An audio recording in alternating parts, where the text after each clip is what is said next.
celebrating the 40th anniversary of Return of the Jedi. And by the end of this video, you will know what that celebration has brought forth. This is the Black Jedi. Even in the light, there's darkness.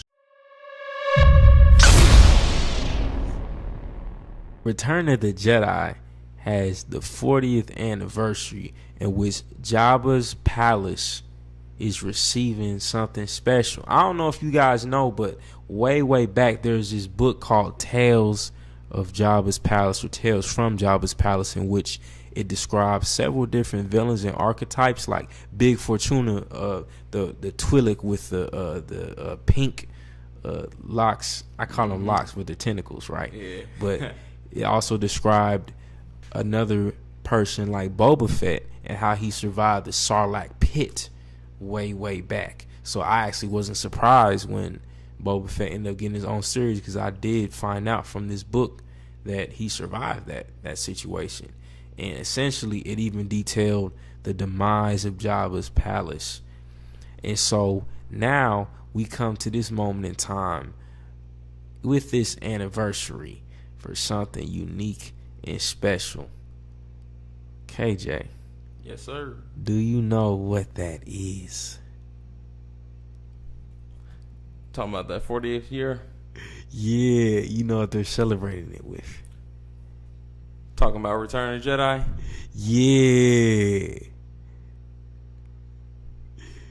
They're bringing a Marvel comic.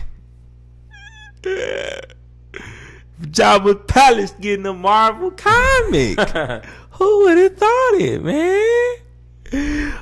Here's the thing, too. I'm not a comic person.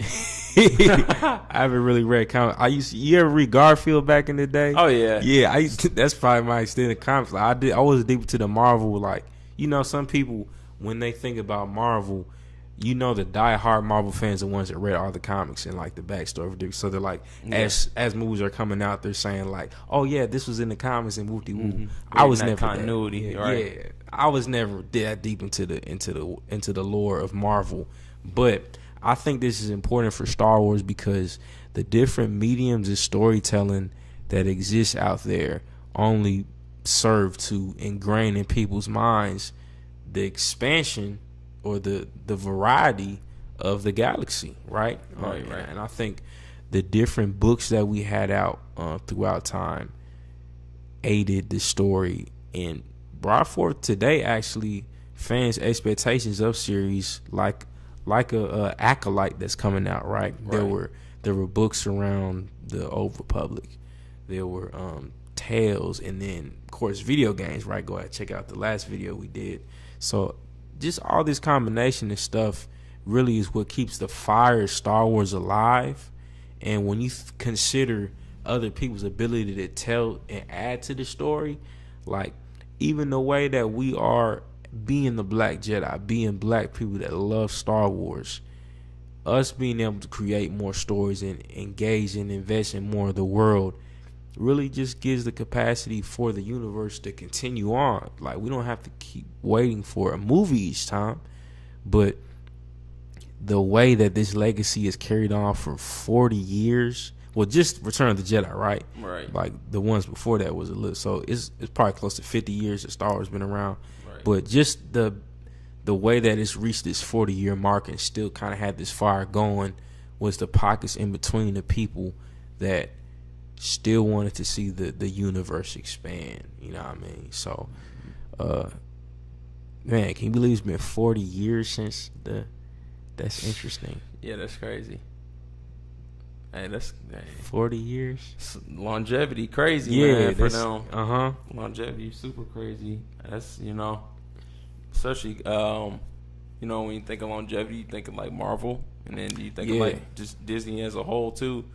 Of course, they got both of those, but you know what I mean. Just, man, it's crazy to think that you could keep sustaining this level of talent and just this level of thought process of what goes in the storyline and everything. So, shout out to Disney. Yeah. Shout out to Star Wars. Shout out to Star Marvel Wars, too. Disney, man. Marvel, man. And the production quality to be very top tier too. Like, I think none of that has faded, and none of the intention behind, like, it's only gotten better. Yeah, it's only gotten better, right? And of course, fans may have beef with certain storylines. Yeah.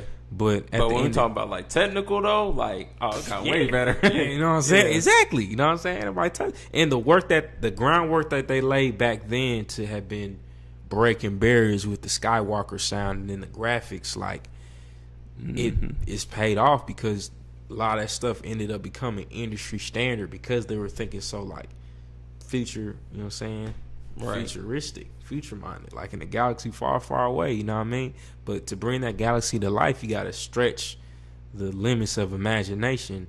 I mean, you gotta stretch the limits of reality, right? What people were working with at that time, and bring imagination and let reality meet with imagination. And I think that tenacity to do that has kept the saga alive this long. You feel me? I feel that, and has allowed us to. It sparked our imaginations while we in front of the cameras right now talking about this. Me? So, yeah, all that to say, man, this is a good thing. So make sure you check out Jabba's Palace, the Marvel comic that's dropping in celebration of the 40th anniversary return of the Jedi. Hey. This has been Rome Herbert. Make sure you like this video. This has been Rome Herbert and KJ. That's just been Rome Herbert. You feel me? This has been Rome Herbert and KJ. Make sure you like this video, subscribe to the channel, and comment below. Are you ready to read Jabba's Palace, the Marvel comic? We'll see you in the next video.